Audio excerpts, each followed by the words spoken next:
راہ خدا وہ کیا بہت سکے جو یہ سراغ لے کے چلے. جس کے ہاتھ میں امام احمد رضا کا دامن ہے، جس کے دل میں امام احمد رضا کی محبت ہے، اس کو کوئی بھی بہکا نہیں سکتا. شیطان بھی اس سے پناہ مانگتا ہے. اس لیے رفیقان ملت، عزیزان گرامی، قرآن کا یہ حکم اچھی طرح محفوظ رکھیں کہ اگر کسی کا دامن تھامنا ہے، کونو مع الصادقین، صادقین کا دامن تھامو.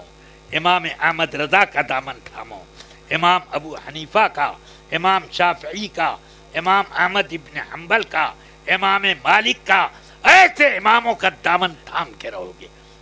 یہ دیکھ کر کے کہ کدھر بڑی جماعت چھوٹی جماعت، یہ سب بیوقوفوں کی بات ہے.